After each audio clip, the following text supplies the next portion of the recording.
Salut à tous, c'est encore moi, Patrick Duval. Je vous rappelle que sur ma chaîne, je parle de tout ce qu'on peut faire soi-même. Abonnez-vous si vous aimez bricoler, il y aura plein de choses intéressantes. Et maintenant, passons directement au sujet de cette vidéo. Éplucher les épis de mai simplement avec les mains n'est pas une occupation très productive qui demande beaucoup d'efforts.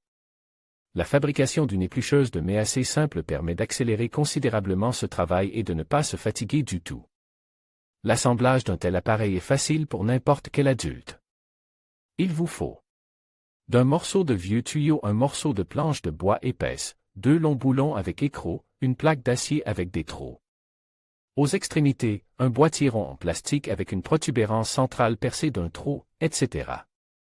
Outils, mètre, crayon, coupe-boulon, papier de verre, marteau, toupie, perceuse, règle métallique, équerre métallique, clé, etc. Processus de fabrication d'un égreneur de mai domestique à partir de vieux matériaux. Nous affrontons le tuyau des 2 côtes à l'aide d'un bolgar et nous créons à l'une des extrémités des dents pointues en forme de triangle, que nous corrigeons avec du papier de verre. À l'aide d'un marteau, pliez les dents vers l'intérieur avec le même petit angle. Placez l'extrémité plate d'un tube rond avec des dents à l'autre extrémité verticalement sur un coin de la planche, tracez son périmètre extérieur à l'aide d'un crayon et découpez un cylindre à l'aide d'une défonceuse le long du contour obtenu. Nous découpons un cône du cylindre en un petit cône à l'aide d'un bolgar et nous l'enfonçons à l'aide d'un marteau dans l'extrémité plate du tube. Percez un trou au centre de ce bouchon en bois à l'aide d'une perceuse. Coupez la tête du boulon et enfoncez sa partie lisse dans le trou du bouchon de bois jusqu'à une certaine profondeur.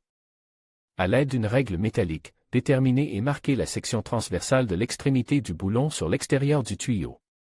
À partir de cette section, nous marquons 2 fentes longitudinales rectangulaires dans le sens diamétral et les découpons à l'aide d'un coupe-boulon. Lissez les bords avec du papier de verre. À l'aide d'une défonceuse, nous découpons la forme d'un logement de roulement dans une planche de bois épaisse, au centre de laquelle nous perçons un trou dans le sens longitudinal à l'aide d'une perceuse et d'un conducteur, dans lequel nous insérons le cône fileté de la tige de boulon. Placez une plaque d'acier sur la tige du boulon par l'un des 2 trous situés à ses extrémités et serrez-la avec des écrous des 2 côtes. La partie de la tige située derrière l'écrou extérieur est coupée à l'aide d'un coupe-boulon. Dans le second trou, insérez un boulon similaire au premier et le serrez également avec 2 écrous. À partir de vieilles planches et de planches vissées, nous assemblons un support solide et rigide avec une base stable. Coupez la partie périphérique du couvercle ainsi que la bride cylindrique du couvercle rond en plastique avec une saillie centrale. Dotez d'un trou de passage à l'aide d'un coupe-boulon. Enfoncez le tuyau dans le trou, en frappant l'extrémité lisse avec un marteau jusqu'à ce que les dents soient complètement sorties du trou. Collez un anneau de plastique transparent à l'extrémité de la pisse en plastique à l'aide de superglue. Insérez la tige de boulon fixée dans le tuyau dans le trou du support en bois et serrez l'écrou par l'arrière. Placez ensuite une plaque sur la tige et serrez également l'écrou. Dans le deuxième trou de la plaque, insérez le boulon avec l'écrou vis et serrez le deuxième écrou du côté oppose. Maintenant, en tenant le support avec l'égreneuse à la base avec vos pieds, tournez le tube avec les dents à l'extrémité tout en introduisant l'épi de mai dans l'égreneuse. Les dents du tuyau épluchent les grains et le cœur pénétrez progressivement dans le tuyau.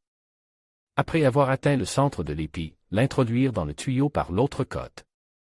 Les grains tombent dans un récipient pour les recueillir à la fois par l'extrémité du tuyau et par les fentes rectangulaires qu'il comporte.